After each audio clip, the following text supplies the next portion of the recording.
Dear students, हम electric potential या वैद्युत विभव नाम का चैप्टर कर रहे हैं और आज इसका दूसरा लेक्चर है। आज हम इस दूसरे लेक्चर में किसी बिंदु आवेश यानी कि पॉइंट चार्ज के कारण उसके निकट किसी बिंदु पर विद्युत विभव के लिए सूत्र की स्थापना करेंगे। इलेक्ट्रिक पोटेंशियल के लिए सूत्र की स्थापना करेंगे। देखिए आप, तो टॉपिक क्या है? किसी बिंदु आवेश के कारण किसी बिंदु पर विद्युत विभव। देखिए, मान लिया एक बिंदु O है भाई, और इस बिंदु O पर प्लस Q आवेश रखा है, प्लस Q चार्ज रखा है, और इससे R दूरी पर आपको एक पॉइंट लेना है A, और उस पॉइंट पर आपको विद्युत विभव ज्ञात करना है। क्लियर? और यहाँ जो माध्यम है इसका परावैद्युतांक डाइइलेक्ट्रिक कांस्टेंट K है। भाई किसी न किसी माध्यम में तो रखा होगा ये, तो उसका डाइइलेक्ट्रिक कांस्टेंट कितना है? K। अब आपको मालूम है कि जैसे ये प्लस Q आवेश है, इसके कारण इसके आसपास एक विद्युत क्षेत्र उत्पन्न हो जाएगा। उस विद्युत क्षेत्र में कोई बिंदु आपका ये A है। इस A पर आपको वैद्युत विभव ज्ञात करना है। किसी बिंदु पर वैद्युत विभव ज्ञात करने के लिए करते क्या है? उसके लिए हम एकांक कूलाम के आवेश को, एक कूलाम के आवेश को अनंत से उस बिंदु तक लाते हैं, और उस बिंदु तक लाने में कितना कार्य करना पड़ा, ये कार्य हम निकालते हैं। वही इस बिंदु A का वैद्युत विभव होता है। मतलब हमको एकांक कूलाम के आवेश को अनंत से A तक लाना है, और A तक लाने में हमें किया गया कार्य निकालना है। ये हमको कार्य भाई यहाँ पर करना है। अब कैसे करेंगे भाई? अब इसके लिए हम क्या करेंगे, क्योंकि अनंत जो है, अनंत शब्द को परिभाषित करना थोड़ा मुश्किल है। परिभाषित करने का तात्पर्य यह है कि अनंत दूरी को आप किससे रिप्रेजेंट करेंगे। अनंत, मान लिया कोई दूरी अनंत है, तो उससे अगर आप कुछ किलोमीटर इधर भी आते हैं या कुछ मीटर इधर आते हैं, तो वो दूरी भी क्या होगी आपकी? वो दूरी भी आपकी अनंत ही तो होगी। तो इसलिए अनंत लेकर के वैद्युत विभव ज्ञात करना मुश्किल है। तो हमको क्या करना होगा? हमको यहाँ समाकलन का प्रयोग करना होगा। अर्थात हमें करना यह होगा कि हमें आवेश को अनंत से लाते हैं इधर, और अनंत से लाते लाते माना आवेश यहाँ किसी बिंदु पर पहुँच गया। वो आवेश कितना है? उस आवेश का जो परिमाण है वो मान लिया Q0 है। और अब हम इस यहाँ से लेकर के इसकी दूरी परिभाषित है, मान लिया ये दूरी x है, जिसको हम ज्ञात कर सकते हैं। तो अब हमें करना क्या है? अब हम भाई ये करेंगे कि हम पहले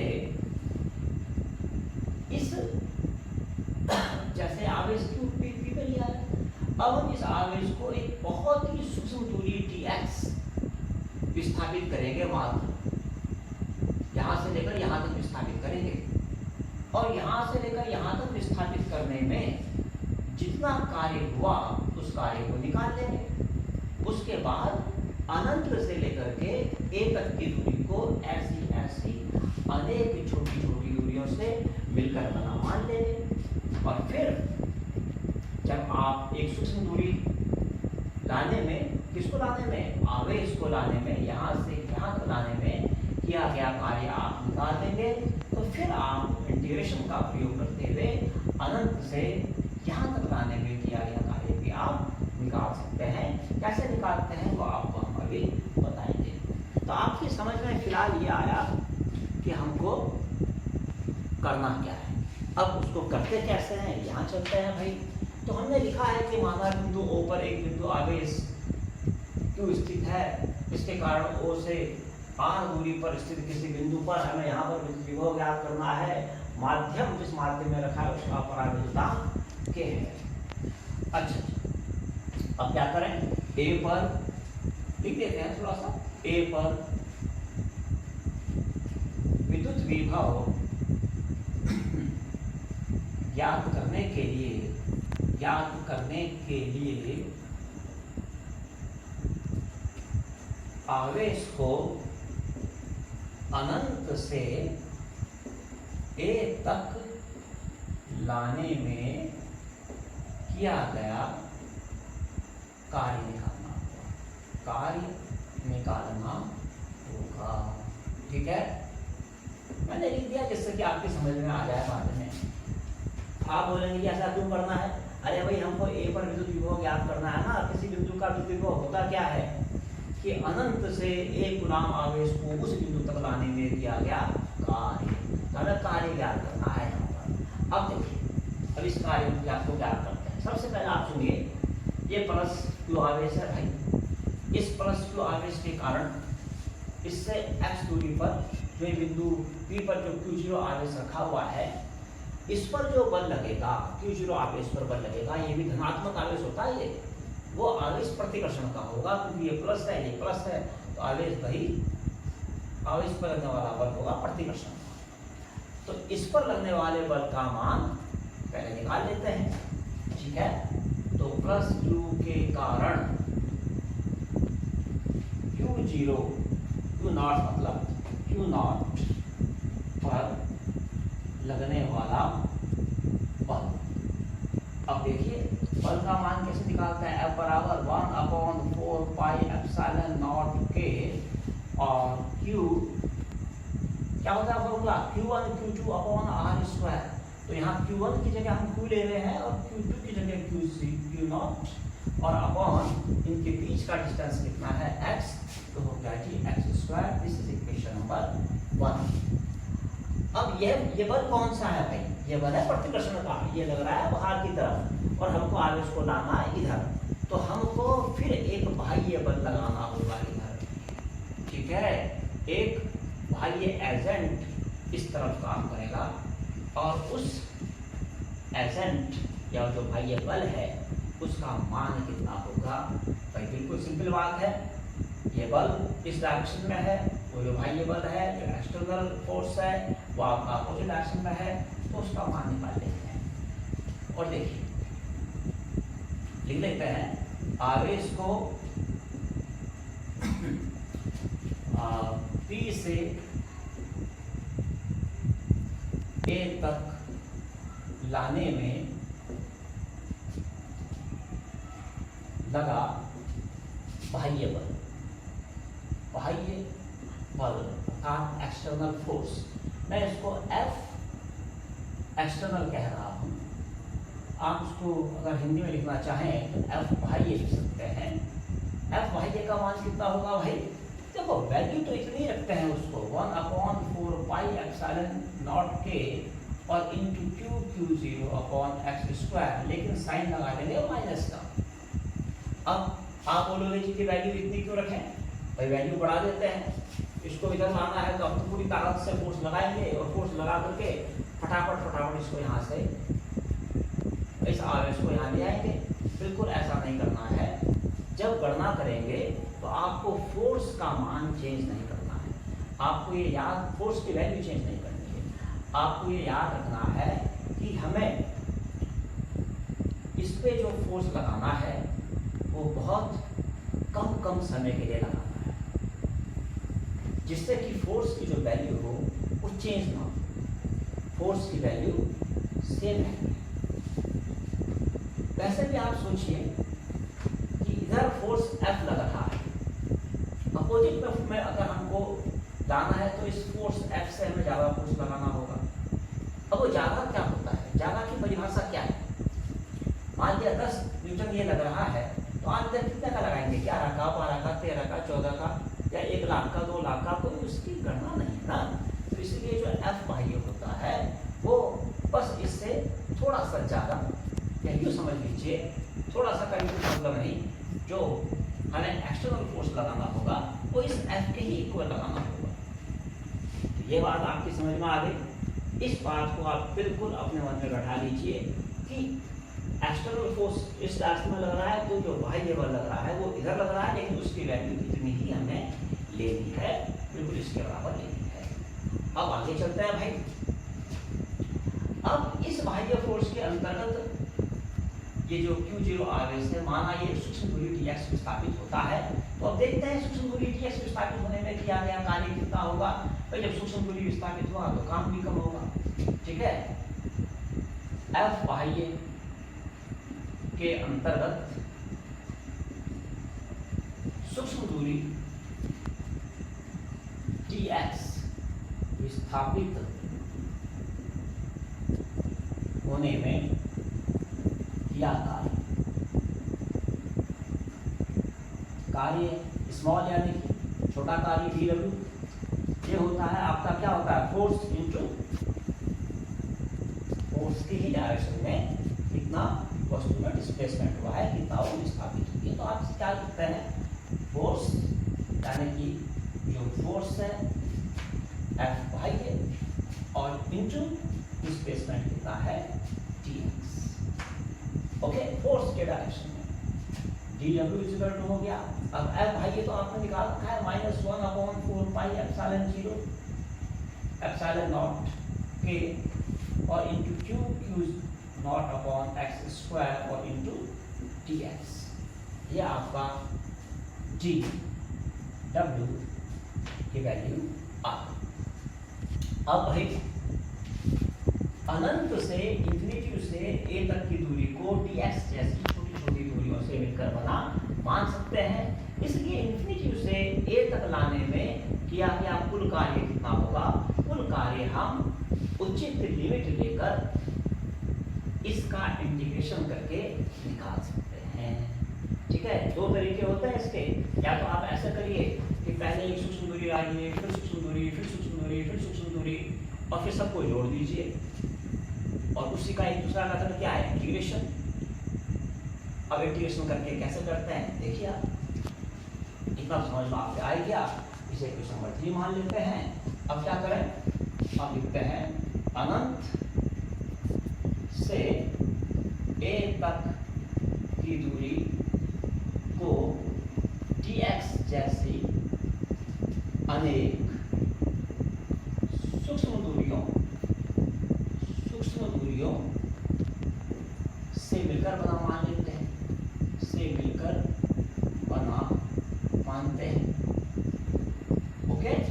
इसलिए आवेश को Q0 Q0 है ना, Q0 को अनंत से a तक लाने में क्या कार्य, अब ये कार्य कितना होगा भाई, मैंने क्या बोला, इसका इंटीग्रेशन करना है। कार्य W इक्वल टू हो जाएगा इंटीग्रेशन dw, और कहाँ से कहाँ लाना है, इन्फिनिटी से लाना है, यहाँ इन्फिनिटी से, यहाँ से लेकर यहाँ तक का डिस्टेंस इन्फिनिटी, और यहाँ से लेकर यहाँ तक का डिस्टेंस r, तो इन्फिनिटी से r डिस्टेंस पर आपको लाना है। तो W इक्वल टू हो जाएगा integration r -1/4 pi epsilon not k into q not upon x square dx। अब ये सिंपल सी मैथ है, ये आपको सॉल्व करनी आती है। W इक्वल टू, इसमें जैसे dx है तो केवल x वाले का ही इंटीग्रेशन होता है, बाकी कॉन्स्टेंट बन के बाहर आ जाते हैं। तो -1/4 पाई epsilon not k q not, ये सब बाहर आ गया भाई, और इंटीग्रेशन रह जाएगा इन्फिनिटी टू r और आपका 1/x स्क्वायर dx। अब इसको कैसे सॉल्व करें, W इक्वल टू -1 अपॉन, चलो इसको यहाँ ले लेते हैं, q not upon 4 pi epsilon not k, और भाई इंफिनिटी टू r, इसे ऊपर ले आइए x⁻² dx। तो W इक्वल टू हो जाएगा -q not upon 4 pi epsilon not k, और आपको मालूम है पाई वालों के लिए x⁻n dx का इंटीग्रेशन होता है एक्स की power n plus 1 upon n plus 1, ये आप लेके चलिए, यही इतना ही रहना है इसमें। ओके, तो यहाँ क्या आ जाएगा, ये x की पावर -2 प्लस 1, देखो x की पावर n प्लस 1, n की जगह -2 है, प्लस 1 अपॉन -2 प्लस 1, और अब ये लिमिट यहाँ लगा देते हैं ड्यू टू r। क्लियर? तो अब देखिए कितने आ गया, -2 प्लस 1 होता है -1, माइनस माइनस प्लस, ये तो बताओ, ये आ जाएगा QQG not upon 4 pi epsilon naught के, और ये आ गया आपका x की पावर -1, और x की पावर -1 को पुनः आप 1 अपॉन x लिखिए ड्यू टू r। ये पॉइंट आपके समझ में आ गया होगा। मैंने क्या किया, -2 प्लस 1 -1, माइनस माइनस प्लस खत्म कर दिया, और इसको x की पावर -2 प्लस 1 को लिखा x की पावर -1, उसको 1 अपॉन x कर दिया। इसमें कोई दिक्कत नहीं होगी आपको। तो W is equal to QQ naught upon 4 pi epsilon naught के। इसके बाद क्या करते हैं, x की जगह पहले ये वैल्यू रखते हैं, उसके बाद x की जगह ये वैल्यू रखते हैं, फिर मतलब पहले माइनस ये वैल्यू रख करके उससे माइनस करते हैं, x की जगह ये वैल्यू रख के 1 upon r minus 1 upon infinity, इस तरह से इसको करना है। ठीक है, क्या समझ में आ गया आपके? इसके बाद अब क्या किया जाए भाई, इसके बाद अब ये किया जाए कि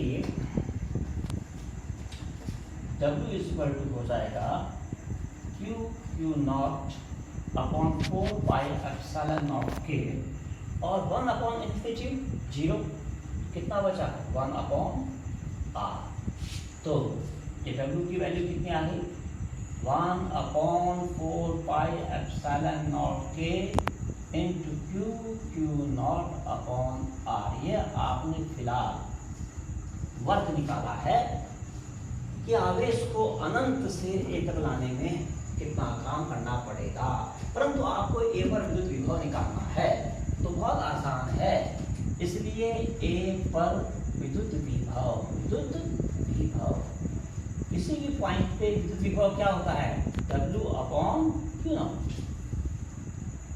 मालूम है ना विद्युत विभव क्या होगा, फॉर्मूला है W अपॉन Q नॉट, इसे बार बार समझाने की जरूरत नहीं है। V is equal to value रखिए और W की जगह ये रखिए, नीचे Q नॉट से Q नॉट कट जाएगा, तो V इज इक्वल टू आ जाएगा 1 अपॉन 4 पाई एप्सिलॉन नॉट के और इंटू Q अपॉन R। तो देखिए विद्युत विभव का फॉर्मूला हो गया 1 अपॉन 4 पाई एप्सिलॉन नॉट के Q अपॉन R। ये क्या है, परावैद्युतांक।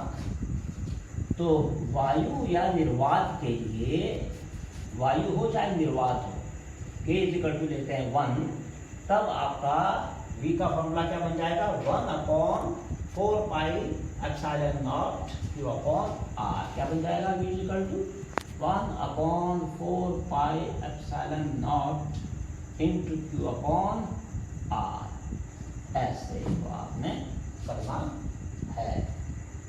ये दिख नहीं रहा है आपको, दिख रहा होगा। फाइनल आंसर आपका ये आ रहा है भाई, V is equal to 1 upon 4 pi epsilon naught into Q upon R। ये आपका फाइनल आंसर आ रहा है वायु के लिए विद्युत विभव कहाँ, पॉइंट A पर। इस तरह से ये आपका डेरिवेशन समाप्त होता है। इससे आप ढंग से देख लीजिए, बड़ा अच्छा डेरिवेशन है। ओके।